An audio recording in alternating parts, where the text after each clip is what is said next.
राशि एक किसान पे स्टाम्प का वसूली का वो आ गया था नोटिस, लगभग 20 लाख रुपए का। उसके पास आपका मीन पहुंचा के आपके पास ऐसे वो है, मैं आपकी जमीन पूरा करा दूंगा, देखने से काम करो। हम तहसीलदार साहब से मिले, हमने बताया भी 20 लाख रुपए की एकदम जमा नहीं कर सकता, किस्तों में जमा कर देगा। तहसीलदार साहब ने हमें विश्वास में ले दिया, आप किस्तों में जमा करवा। हमने वो किस्तों में जमा करवाना शुरू कर दिया। वो फिर दोबारा उसके घर गया, उसकी जमीन पर गया कि मैं यहाँ बोर्ड लगवाऊंगा, पूरा कर दूंगा, नहीं तो मुझे 20,000 रुपए की रिश्वत दो। हमने एप्लीकेशन लिखी, सारी बात बताई। हम फिर तहसीलदार साहब के पास गए, हमने फिर उन्हें सारी बात बताई। उन्होंने हमें आश्वासन दिया, तुम इसे रहने दो, तुम जैसे जैसे हम बता रहे शेड्यूल अपना पैसा जमा करते चले रहो, कोई दिक्कत नहीं।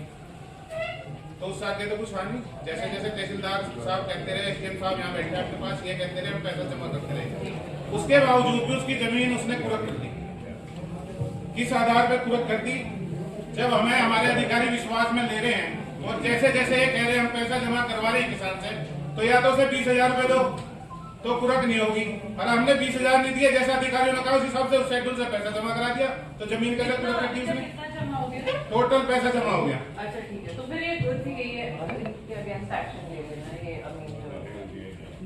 सब कुछ लिख दिया। मैं इसी खाते में जो सह खातेदार है मैडम, एक मिनट, इसी खाते में जो सह खातेदार है जिसपे 20 स्टाम्प का शुल्क है, उसने भी इनको पैसे दे दिए, उसकी जमीन कुर्क नहीं हुई, उसने आधा पैसा भी जमा करा, हमने पूरा पैसा जमा कर दिया, हमारी जमीन जब कुर्क होगी। इसे क्या समझा जाए? आपको जो है कार्रवाई एक प्रकरण में और कहा था आपने मुझे, आज शाम तक कार्रवाई हो जाएगी, उस मास तक कार्रवाई नहीं हुई, 3 महीने हो गए। किस चीज के लिए? आप याद करो, आप बता रहे हो, जांच कीजिए उसकी, आप बताओ वो फोरेंसिक जांच के बाद होगी। अच्छा एक ये सैदपुर का मामला है, बताओ भाई कहाँ सैदपुर का? हाँ जी, तो भेजिए क्या हुआ? उसे एग्रीमेंट लगा के आपने रिवार्ड दे दिया। किसी अधिकारी का, किसी कर्मचारी का कार्य क्षेत्र बदल देना क्या उसमें सजा है? और 4 दिन पीछे उसका एग्रीमेंट बढ़ा के उसे रिवार्ड देना, ये क्या क्या समझा उस चीज में? बाद में बता देंगे उसके बारे में।